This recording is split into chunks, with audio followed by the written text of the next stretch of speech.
कुछ आदमी नाक कान मुंह हाथ लेकर के रहते हैं लेकिन अंदर से कुत्ते रहते हैं। यूँ मानो कि कुत्ते का जन्म उनको कई बार मिला होता है लेकिन फिर गिड़गिड़ाते हैं और उसके बाद उनको मानव का तन मिल जाता है, लेकिन रियल में वो कुत्ते ही रहते हैं। बिल्कुल, जैसे कि उदाहरण के लिए कोई बाप अपनी बेटी से गंदा कर्म कुकर्म करता है, जैसे कि कापासीडा दिल्ली में जो 14 साल और 12 साल की छोटी छोटी बच्चियों को बाप गंदी गंदी तरीके से छेड़ता था, उसकी नेकर में हाथ डालता था, उसके सीने को भींचता था। और इस तरह से अभी ये और कहानी आई है। ससुर का क्या हाल है इसका सोलो सुनते। दयाराम नाम होता है। दयाराम अपनी बहू के ऊपर गंदी नज़र उस दिन से रखता था जिस दिन से बहू ब्याह करके घर में आई थी। और लोगों का कहना है कि हो सकता है कि ये जो बहू है, ये जो विधवा हुई है अभी 1 साल पहले, इसका जो पति मरा है कहीं ससुर ने ना मारा हो। भाई गांव की बात है, महोबा की बात है। महोबा में तो आप समझते हो कि इलाका वो ऐसा रूरल इलाका है, वहाँ पे इतना ज़्यादा पुलिस कौन ध्यान देता यार, कौन मरा कौन जिया, कौन ध्यान देता। जो स्टोरी आ गई उनको हमने देख लिया, जो नहीं आई हमें क्या पता।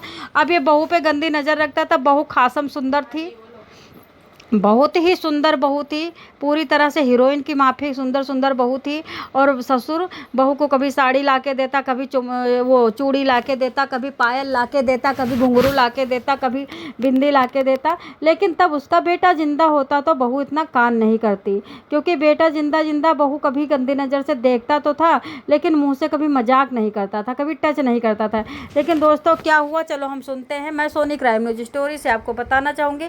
जो मृतका मरी है उसके पिता का आरोप है कि ससुर दयाराम की नीयत बहुत खराब थी। उसकी बेटी पे मेरी बेटी बोलती थी। बेटी का नाम है सुखदेवी, जो कि घर में अकेले पड़ गई थी। पति के मर जाने के बाद, विधवा होने के बाद बहुत ही बुरी हालत हो गई थी। जेठ ने भी कहा था मैं तुम्हारा साथ नहीं दूंगा क्योंकि तुम्हारा पति मर गया, कुछ कमा के क्यों नहीं रखा। देख, ससुर ने आके हाथ थामा। ससुर ने कहा टेंशन मत करिए, मैं तो जिंदा हूँ, मेरा बेटा मरा, मैं थोड़ी मरा हूँ। लेकिन उसकी बुरी नीयत थी। एक दिन क्या किया, रात को जाकर के जब सुखदेवी लेटी होती है अपने घर में, तो वहीं पे जाकर के उसके खाट पे चढ़ करके लंगोटी खोल करके नंगा उसके पीठ पे लेट जाता है, पेट पे धर दबोचता है, बहू के साथ संबंध बना लेता है। बहू के साथ संबंध बना लेता है। बहू बहुत विरोध करती है, बहुत शोर मचाती है, बहुत ही ज़्यादा बहू रोती है धोती है। लेकिन ससुर को जरा सा भी समझ नहीं आता है कि मैं कितना बड़ा कुकर्म कर रहा हूँ। हवस का अंधा था, पूरी तरह से ज्वाला जौवन ज्वर फैला हुआ था, पूरी तरह से समुद्र की लहरें फैल थी। इतना धड़क रहा था दिल बहू को प्यार करने के लिए। इसने यूपी के महोबा ज़िले की बात है दोस्तों, कुरौरा डांग गांव में एक विधवा महिला की संदिग्ध परिस्थितियों में मौत हो जाती है। जिस महिला से जी जान से बुरी नीयत से देखता था, उसके शरीर को चूमना चाहता था, उसके शरीर को पाना चाहता था, धर दबोचा है रात में, उसको मार डाला हरामखोर ने।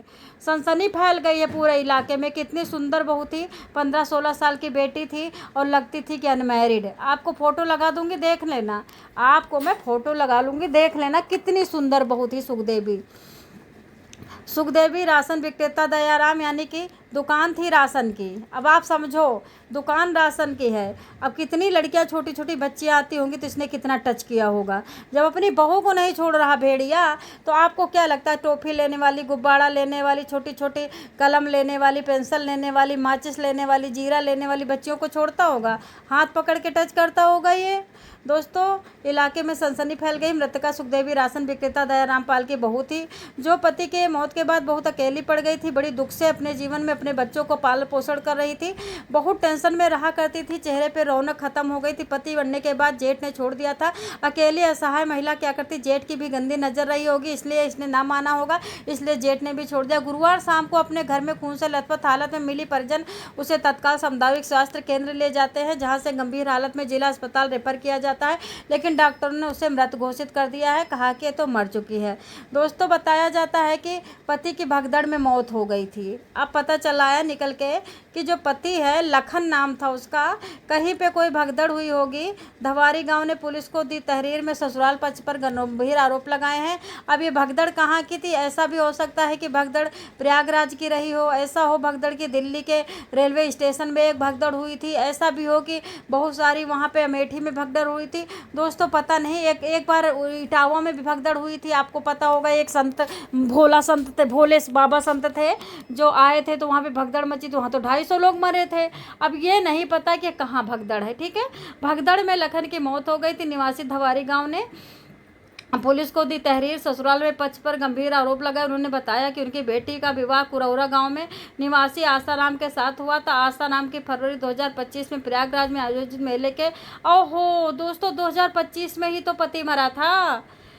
सॉरी, बाप रे बाप, इतनी जल्दी भगदड़ में बेचारा मारा और देखो पत्नी भी मर गई। प्रयागराज में आयोजित मेले में जब भगदड़ हुई थी वहाँ पे इसका पति मर गया था भगदड़ में। कितनी शर्म की बात है कि बताओ, लोग नहाने जाते हैं, लोग अपने पाप ख़त्म करने जाते हैं, वहाँ पे मर के आते हैं।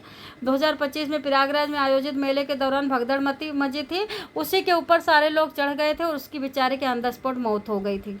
पति की मौत के बाद सुखदेवी बहुत अकेले पड़ गए, तड़प तड़प के जीवन काट रही थी। पालन पोषण का हिसाब किताब खत्म था। भूसा बेच करके परिवार का खर्चा चलाती थी। पिता का आरोप है कि दामाद की मौत के बाद से ही ससुर दयाराम की नीयत उसकी बेटी पर खराब हो गई थी। गुरुवार को मौका पाकर उसने सुखदेवी को घर में अकेला दबोच लिया।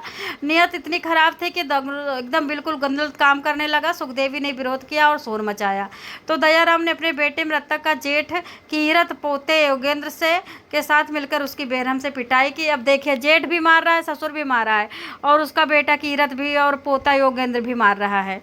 इस दौरान लोहे की रॉड से उसके सिर पर हमला किया जिससे वो गंभीर रूप से घायल हो जाता। उसकी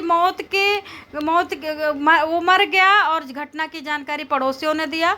आसपास के लोगों ने मौके पर पहुंच करके आरोपी को फरार होने से बताया कि ये तो मिल ही नहीं रहा, कहाँ गायब हो गया। पुलिस ने मृतका के पिता की तहरीर पे आधार पर ससुर के और जेठ के खिलाफ गैर इरादतन गंदी इरादा से हत्या की मुकदमा दर्ज करके नाम दर्ज रिपोर्ट किया है। मामले की जांच शुरू कर दी है। अब सोचने वाली बात है, परिजनों ने यह भी बताया कि पहले भी सुखदेवी के साथ मारपीट की घटनाएं हुआ करती थी। ससुर मारा करता था, लेकिन गांव में पंचायत के जरिए मामला शांत करा दिया गया था। घटना के बाद आरोपी दयाराम भागते समय राठा थाना क्षेत्र में सड़क दुर्घटना में घायल हो गया और एक अस्पताल में भर्ती कराया गया, लेकिन पुलिस के पहुंचने से पहले वहां से फरार हो गया। देखिए, अब ये जो मार के बहू को भाग रहा था तो वहीं पे गाँव में राठा वाठा कोई गांव है, वहीं पे रोड पे कोई गाड़ी जा रही थी, भाग रहा था होच पोच में, दिमाग में काम नहीं कर रहा था। राठा थाना क्षेत्र में ये दुर्घटना हो गई थी। इसके ऊपर ऑटो चढ़ गया था। उसके बाद इसको ऑटो वाले ने भर्ती कराया, लेकिन वहाँ से भी भाग गया। पुलिस अधिकारियों का कहना है कि आरोपियों की तलाश के लिए टीमें गठन की गई हैं। जल्दी उनके गिरफ्तार करके उनको धर दबोचा जाएगा। उनकी आशिकी, उनकी जवानी और उनको इतना ज़्यादा उनको उतारा जाएगा, उनकी जवानी का जर्दा बनाया जाएगा। और बनाना भी चाहिए लंगोट के ढीले। वो मतलब इतना उम्र कर होगी। योगेंद्र नाम का लड़का है 18 साल का, जो कि पोता है। अब बेटा 50-50 साल के होंगे या 70 साल का बूढ़ा हो, मतलब 70 साल के लोग जवान होते हैं, ये तो बात क्लियर है। ये मत सोचना कोई 70 साल का बूढ़ा होता है, क्योंकि जब ये जवानी में फड़फड़ा रहा था अपने पंख, तब जवान ही तो रहा होगा। दोस्तों, आप लोगों का क्या कहना है? बताएं, ज़रूर बताएं। मैं ऐसा